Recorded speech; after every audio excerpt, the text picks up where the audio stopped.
Kim.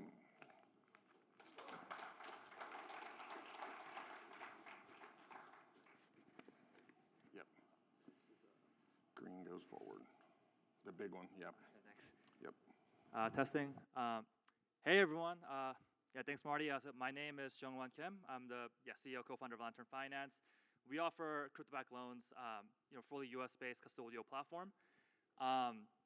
Just really honored to be here. It's just a lot of passionate and forward-thinking people here, and just honored to be part of it. To kick things off, just quick question for you guys. How many of you love selling your crypto and paying taxes on it? Anyone love paying taxes? Yep. No, I'm with you. No one, right? I hate paying taxes. How about selling your Litecoin for a profit? Do you guys like that? I mean, that feels good, right? Yay! But not when it moons shortly after, and you regret selling one of the soundest assets on earth. I'm sure everyone in this room is all bullish long term for Litecoin and what it stands for philosophically, and technologically, but also from an investment perspective as well. And I'm here to kind of tell you that with Lantern, you don't ever have to be in a position where you have to sell your Litecoin. Okay, so first off, who am I? Why am I here, right? So for me, as Marty mentioned, I come from traditional finance. Started off at Capital One, Silicon Valley Bank, doing leverage lending. But my experience in crypto actually started before my professional career. When I was in college, I was interning for this venture capital fund that had me research Ethereum at the time, and this is 2016. So for a lot of people, their first foray into crypto is typically Bitcoin. For me, it was ETH. Was doing a lot of research, got deep into the rabbit hole, and that's how so through Ethereum, I actually found Bitcoin second, and then Litecoin. Didn't really do much of my assets for the longest time. I knew about self-custody and the benefits of that, but frankly speaking, I've been in crypto now almost 10 years, right? 9-10 years, and even today when I move funds from one wallet to the other, I get heart palpitations, and I'm sure a lot of you kind of feel the same way, right? Yeah, one mistake, it's gone. There's no customer support. There's no even if there were, there's nothing they could do for you, right? There's no recourse. So I stuck with custodial platforms. I think it was either Coinbase or Kraken, Gemini, one of those exchanges I had all my crypto in. And so I missed out on the ICO boom, the DeFi summer, a lot of the cool stuff that were being innovated in the space because I just didn't want to risk any of my assets. Better safe than sorry, as I say. That is until 2019 when I found out about this company called BlockFi. How many of you guys have heard of BlockFi or Celsius? Okay, a lot of you guys. For those of you guys who don't know, they were the pioneers of crypto lending. They offered two products in particular. One was Earn, where you deposit crypto and they will pay you interest in kind. So you deposit Litecoin, you get 5% annually in Litecoin. The other product was loans. So if you have a lot of ETH, Litecoin, XRP, whatever it might be, and you don't want to sell it and trigger capital gains taxes, but you want to get liquidity to either buy more crypto, pay for a house, pay for vacation, whatever it might be, you could do that with them. So the ability to earn in kind on my assets, as well as to borrow dollars against them, that was just a dream come true for me. And it was fully custodial, very easy to use, so I became a super fan of BlockFi. But as those of you who raise your hand know, you guys know what happened. Fast forward 2022, the entire space just nuclear explosion. What had happened was a lot of these lenders, to the public, to retail folks such as myself and perhaps you guys, they were saying we only do over-collateralized loans. So I'll lend you $1 if you give me $2, $4 worth of collateral in crypto. So okay, that sounds pretty fair to me. It's safe. Once I repay the loan, I'll get my crypto back. Turns out what they were doing was for the deposits on the earned side, as well as the collateral of the borrowers, they were lending out client crypto to crypto-native hedge funds like Three Arrows Capital, which infamously just blew up after the Terra collapse. Market makers, they were speculating on DeFi, yield farming, a bunch of things that they shouldn't have been doing, and things that they didn't really disclose to their end clients that they were doing. So when the whole space imploded and blew up, millions of Americans, actually globally, lost their hard-earned crypto. I lost a huge chunk of my crypto back then too. It was a shame. But that's kind of when I connected with my now co-founders to build Lantern. We got together. We were assessing, hey, like, what went wrong? Like, these were over-collateralized loans. How do they screw up? And that's when we realized these were not over-collateralized loans. In fact, the only part of those businesses that worked were the over-collateralized loans, right? Everything else, under-collateralized lending, unsecured lending. Voyager, one of the largest crypto lenders alongside BlockFi and Celsius, they famously lent Three Arrows Capital, I think it was $650 million unsecured, not a single cent of collateral, right? So yeah, we saw a lot of those, terrible risk management, going on in the space, and we decided, there's a huge gap in the market now. People still need access to loans against their crypto, like any well-functioning capital markets does, and so we decided to build, what is Lantern today. So what is Lantern? Again, we're a US-based custodial crypto-backed lending platform. There's no DeFi, there's no self-custody, no wrapping your assets, which is considered a taxable event in many cases. It's just crypto in, dollars out. Simple business model. And we're doing things the right way, right? We learned from what the bad actors did in the past, where they were juicing both the borrowers and the collateral and double dipping, and we learned like that's not the way you should operate a lending platform, right? So we only do over-collateralized loans.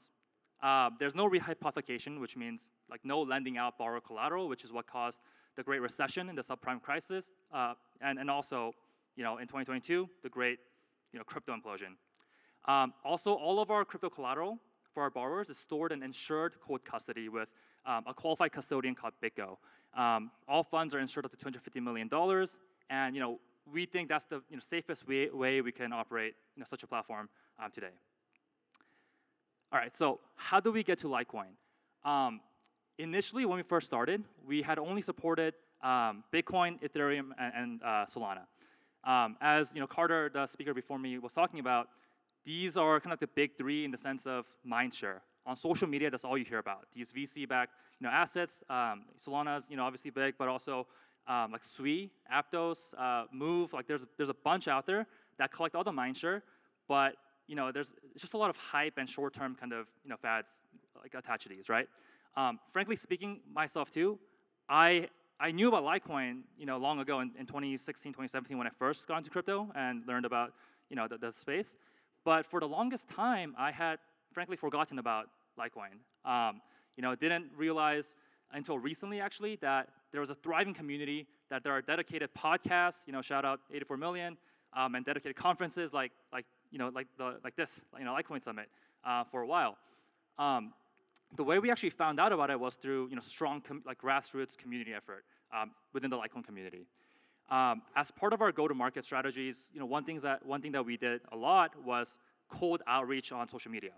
And one particular person that I reached out to on X, Twitter, happened to be this Litecoin influencer who many of you probably know. I won't name him for privacy reasons, but he was responsible for getting me opening my eyes to, hey, Litecoin is still vibrant, it's kicking and screaming. You guys should support it. And we said, okay, we'll take a look. And when we did, we were pretty shocked. Litecoiners, Litecoin is what, like $7-8 billion plus asset. It has a robust community still, and yet there's no access to borrowing, right? Number one, it's not smart contract based. I know there are some other projects, like really brilliant projects out there, like the Litecoin computer, that are trying to build smart contracts on Litecoin. But as it is, it's not smart contract based, so there's no decentralized finance and therefore DeFi borrowing and lending. But more surprisingly, on the centralized finance side, it's perceived as too risky.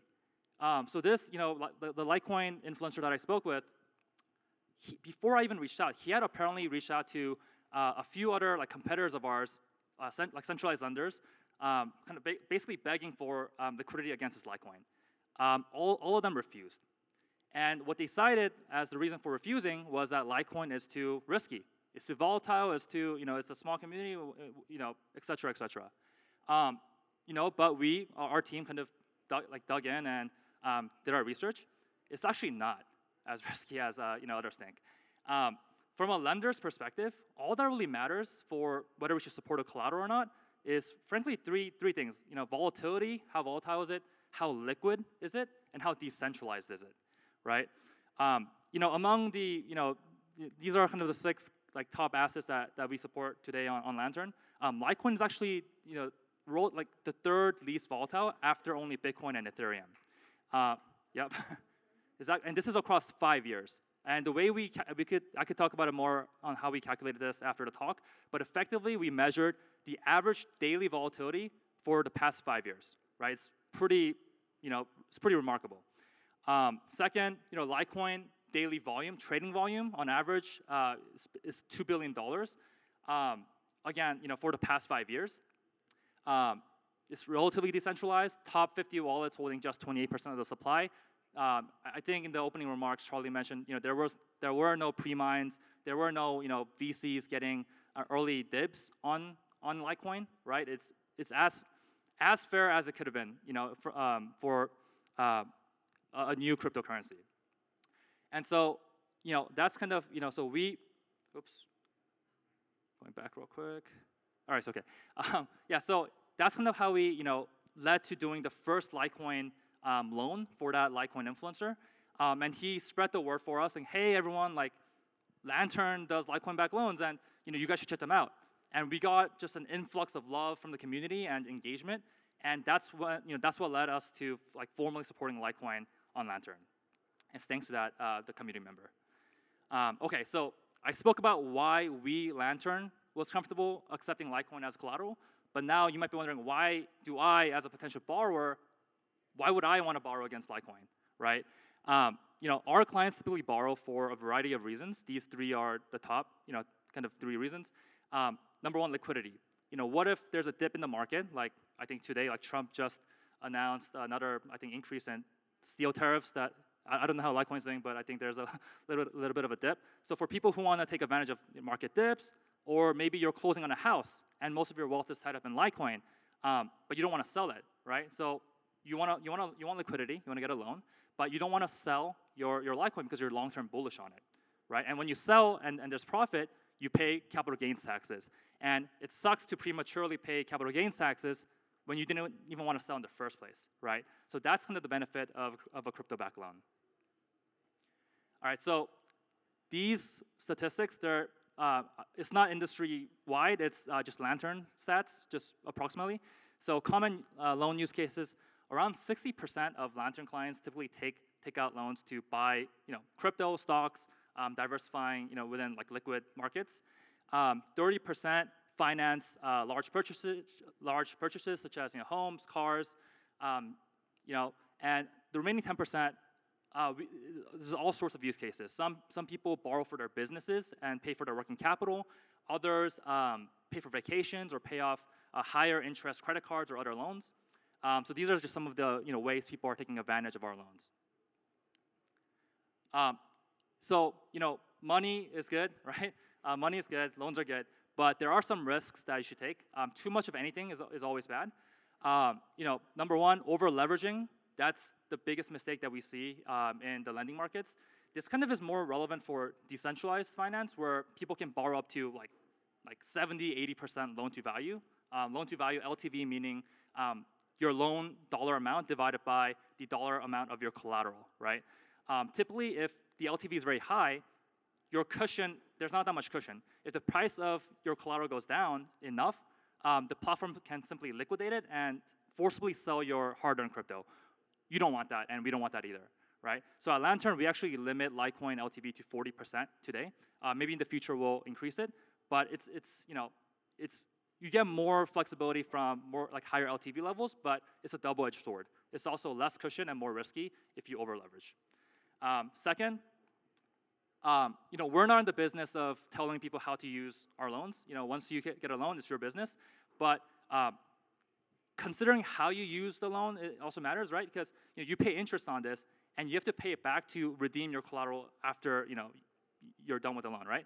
So if you use it for like vacation or to buy jewelry, that might not be the best use case, right?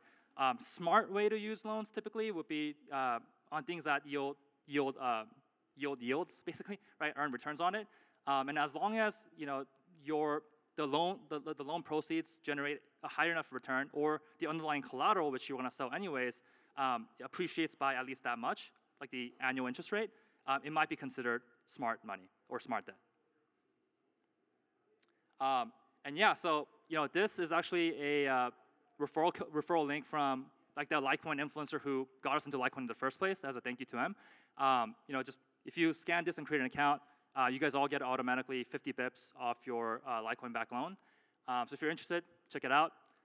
If not, it's also okay. But either way, happy to engage through email. My Telegram and X handle are both Jung Won Kim 312. Feel free to reach out, ask any questions. And yeah, just really appreciate your time. Thank you.